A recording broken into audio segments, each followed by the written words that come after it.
It's my life. Lazy. It's my life. Hello po mga ka-garden. Welcome po ulit dito sa ating channel. So pag-uusapan ho natin sa video ito yung katanungan ng napapaloob ulit doon sa agricultural crops production in C2.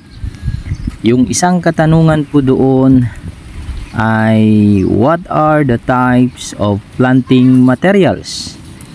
Ano-ano po yung iba't ibang uri ng mga materyales na pwede ho nating itanim o gamitin na pantanim?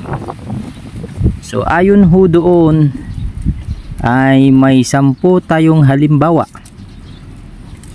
na pwedeng gamitin ng planting materials. Unang-una po doon ay syempre itong pinaka-common na ginagamit po natin, at ito po ay ating ginagawa ngayon, ang pag-sowing ng seeds o buto. Liso kun sa karaya. So number 1 doon sa ating planting material ay seeds. No? So ito po yung gamit natin dito sa ating nursery. So ayan ho yung kanyang halimbawa. Pangalawa ho doon ay ang suckers. Kung tawagin, saha sa Ilonggo or karaya, at ewan ko kung ano yan sa Tagalog.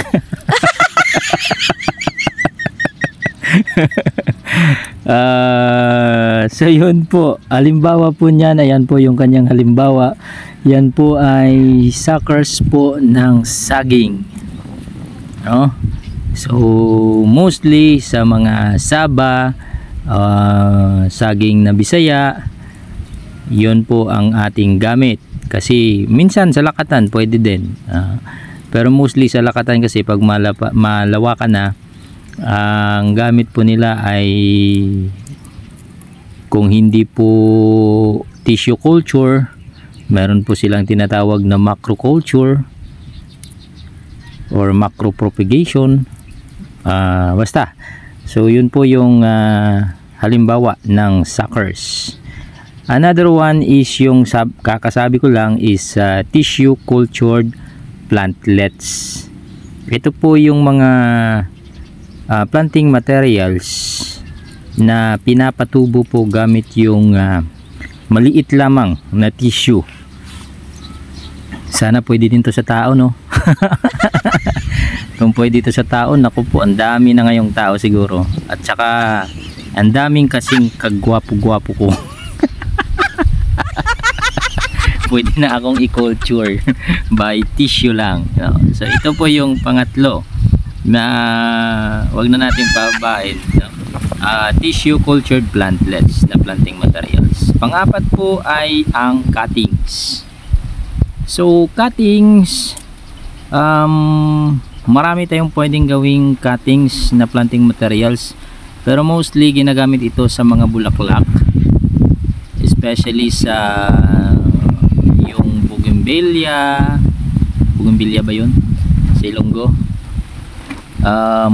mga santan, kasi mas mabilis silang dumami kapag yung, or kumbaga yung kanilang germination o pagtubo ay mas mabilis compared sa ibang uri ng tanim or halaman na paparamihin through cuttings. So yun po yung mga 4 na planting materials po natin. Panglima ho doon yung rhizomes. Sa rhizomes, ang pinaka halimbawa natin dyan ay ang luya kun sa Ilonggo, or luyang dilaw, yung kalawag tawag namin dito, luyang dilaw.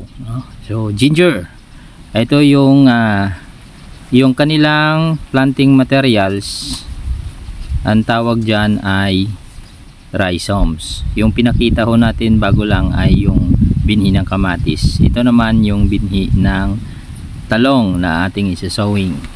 So by means of seeds po tayo.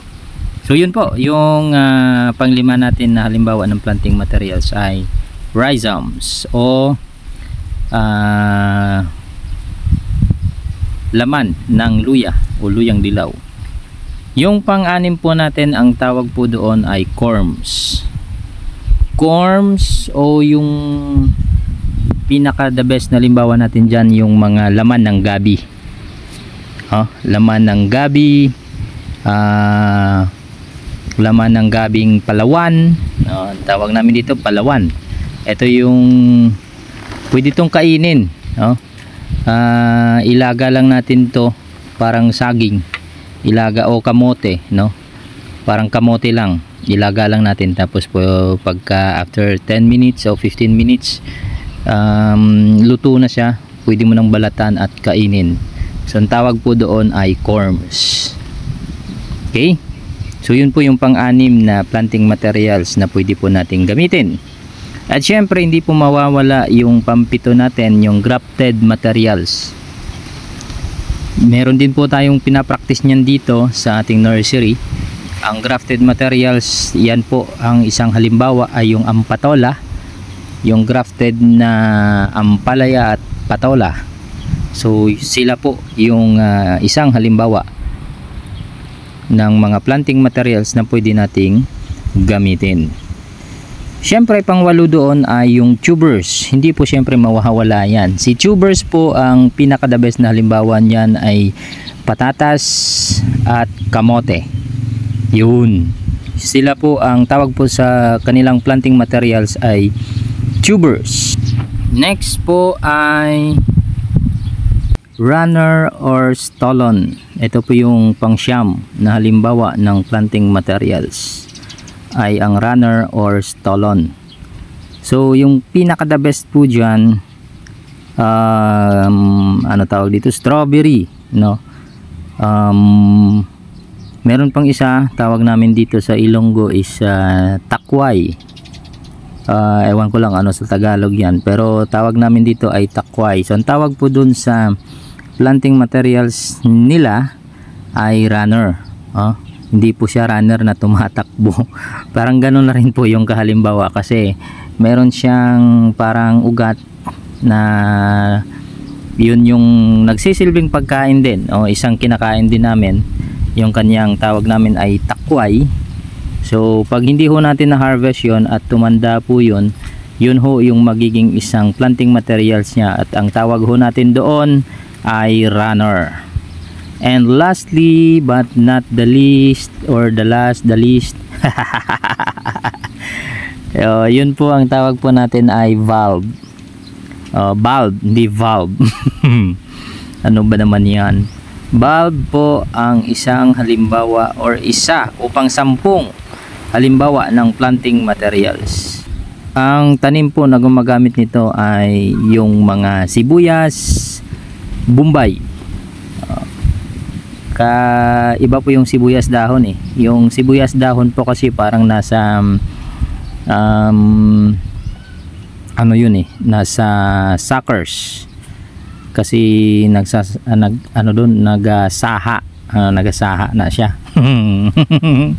sige. Ang best example po natin sa bulb ay ang sibuyas bombay or bulb onion.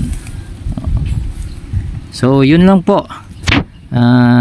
Habang tayo ay nagpapatuloy sa pag-sowing po ng ating seeds, marami kasi yan, kamatis, sili, tsaka talong. So yun lang po muna yung ating topic ngayon. Hanggang dito lang po. Salamat po sa pakikinig at panonood po ng ating video. Sana'y nakatulong at nagbigay sa inyo ng mga, kung hindi man ho panibago, ay refresher na kaalaman sa inyong pang araw-araw. Thank you and God bless po sa ating lahat.